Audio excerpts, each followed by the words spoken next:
Pandemonium erupted inside Parliament like nothing anyone had seen before. Labour MPs shouted over each other, supporters screamed from the benches, and the word traitor echoed through the chamber like a battle cry. Keir Starmer, once the confident face of his party, froze under the intensity of the uproar. His carefully crafted composure shattered in seconds. This wasn't a small disagreement or a routine protest. It was a total public humiliation, played out live for the entire nation to witness.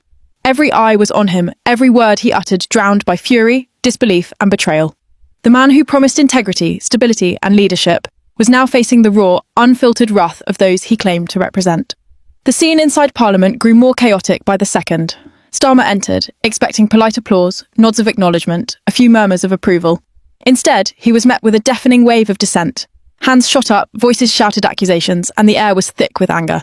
"Traitor! Starmer! Shame!" rang out repeatedly, a chorus of outrage that even the chamber's walls seemed unable to contain. MPs turned from polite attention to open defiance, refusing to hide their contempt. Some muttered under their breath, others shouted across the room, daring him to respond. Starmer's usual polished delivery faltered as he tried to regain control, but every attempt to speak was met with louder interruptions. His inner circle shifted uneasily in their seats, some scribbling notes as if that could shield them from the spectacle, others avoiding eye contact, hoping the storm would pass. It didn't. The humiliation was relentless, visible, and impossible to ignore. What led to this implosion? How did the leader of one of Britain's major parties find himself utterly rejected by the very people he relied upon? Starmer had long cultivated an image of steady, measured leadership, words carefully chosen, appearances calculated, policies marketed as practical solutions. But behind the polished speeches lay a fragile political persona, one that crumbles when confronted with scrutiny or dissent. His avoidance of tough questions, reluctance to acknowledge mistakes, and habit of pivoting narratives for political survival had created a powder keg inside Labour's ranks. All it took was a spark, a single confrontation with an MP who refused to play along, to ignite chaos that could no longer be contained. Kemi Badenoch emerged as that spark. Without hesitation, she called Starmer out, her words cutting through the tension like a blade. She exposed the contradictions he had tried to mask, accusing him of preaching integrity while silencing truth-tellers, defending slogans over substance, and prioritizing optics over reality.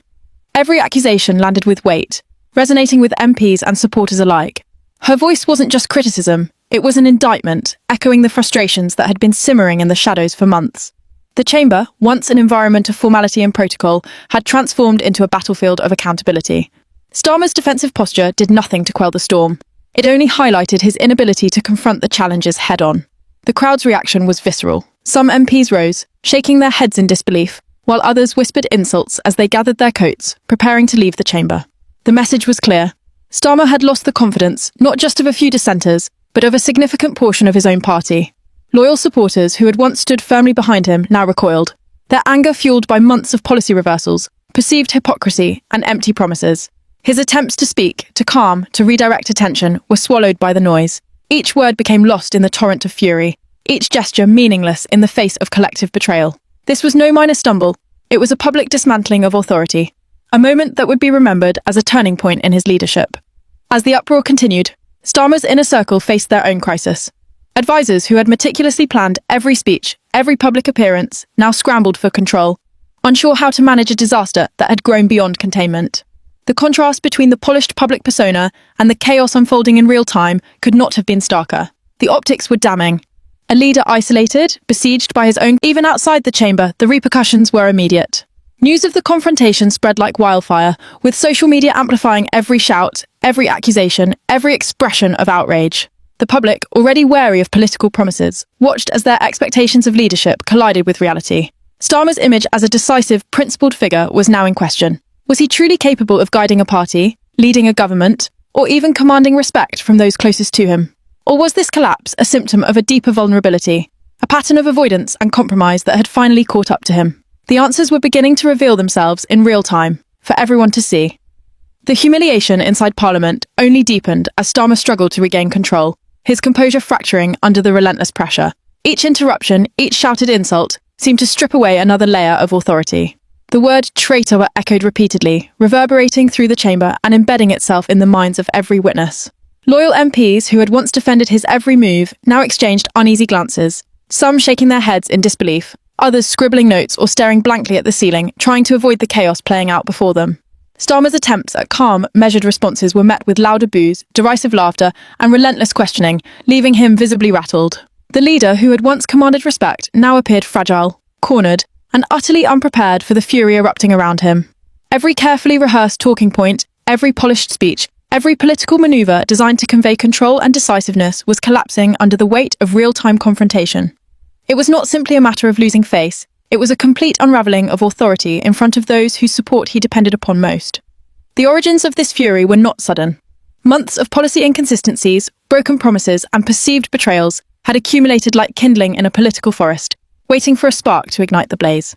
Starmer's pivot on Brexit, his softening stance on migration, and his constant reinvention of public positions had left many within Labour questioning whether the party still had a coherent identity. Loyalists who once believed in his vision now felt betrayed, sensing that Starmer prioritised optics over principle, appearances over action. Kemi Badenoch's confrontation had merely given voice to a collective frustration that had been simmering beneath the surface. Her words were sharp, precise, and unforgiving. She exposed hypocrisy, questioned policy decisions, and highlighted contradictions that Starmer had tried to bury. The result was explosive. The chamber, a place built on debate and decorum, had transformed into a crucible of political accountability, and Starmer was at the centre of the fire. The intensity of the moment revealed not just dissatisfaction, but outright anger. Some MPs stood abruptly, coats in hand, leaving their benches in a silent yet unmistakable show of disapproval. Others turned back to boo, shout, or whisper scornful remarks as they exited. Their actions a public indictment of a leader who had lost control over his own base. Starmer's inner circle, normally a source of guidance and reassurance, was rendered helpless.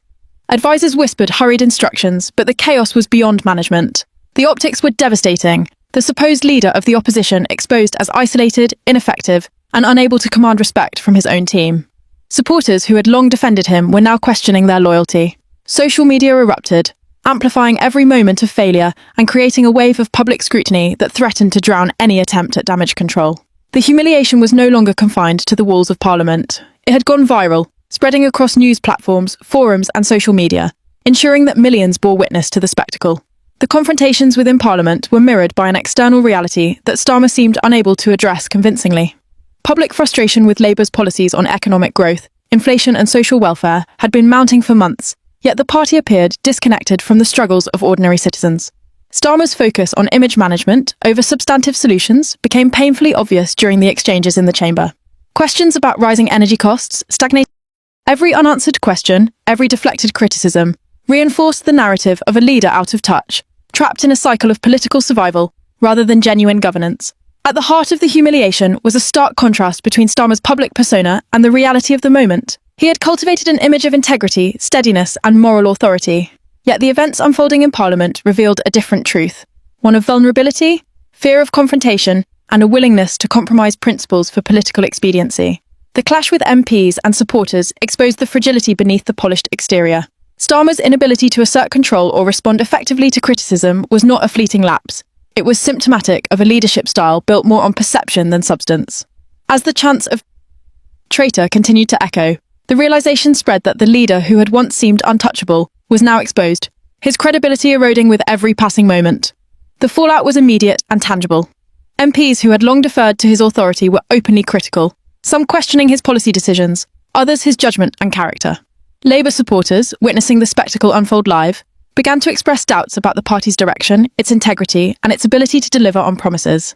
Social media posts highlighted every flaw, every moment of hesitation, and every instance of perceived cowardice, creating a feedback loop of public humiliation that compounded the pressure within Parliament.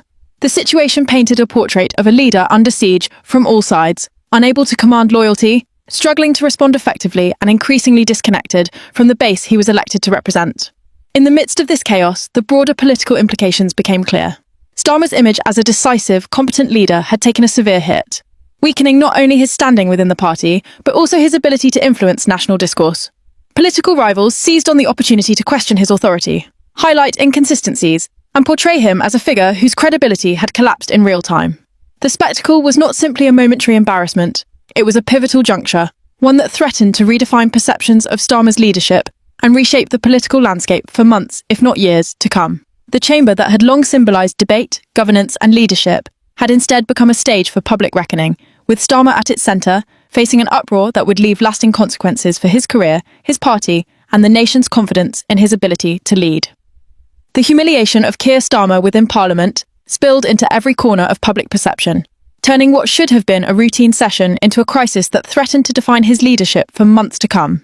Each shouted traitor, and each rising row of walking MPs was more than a moment of anger. It was a crystallization of months of discontent and frustration boiling over.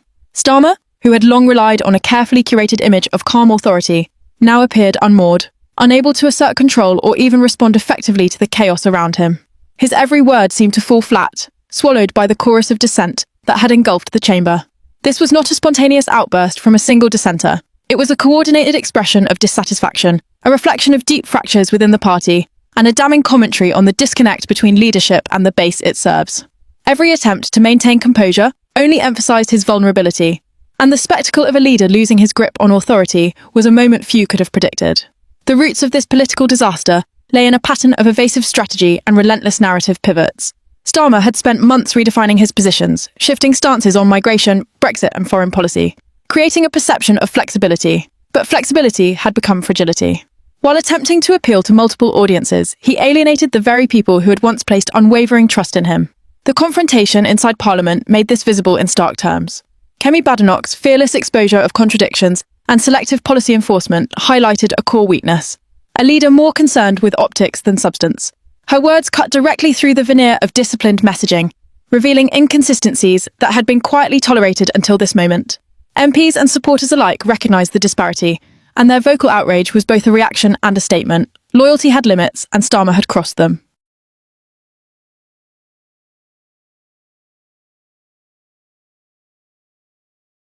The crowd's response, a mixture of walking out, booing, and whispered insults, was more than symbolic. It was a demonstration of power withdrawn. Political leaders can survive criticism, but when supporters and colleagues actively reject them in public, the damage becomes existential. Starmer's inner circle, advisors who had meticulously crafted his public appearances and media strategy, were left scrambling, uncertain how to contain a disaster that had outpaced all planning. The optics of the scene were devastating.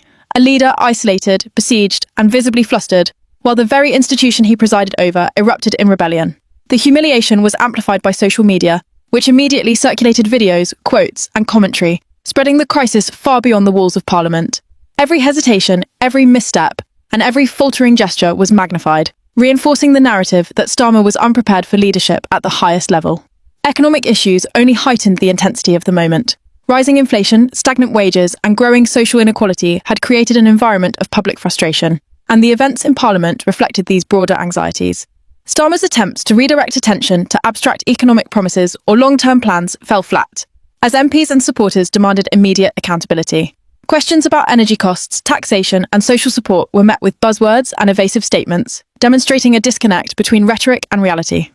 While citizens struggled to balance bills and provide for families, Starmer appeared more invested in crafting a controlled narrative than offering tangible solutions. The contrast between the struggles outside Parliament and the spectacle inside made his leadership appear detached and indifferent, further fueling outrage. Starmer's credibility was further eroded by repeated examples of policy inconsistency and perceived betrayal. His stance on Brexit had shifted over the years, moving from outspoken opposition to quiet acquiescence, leaving supporters from both sides disillusioned.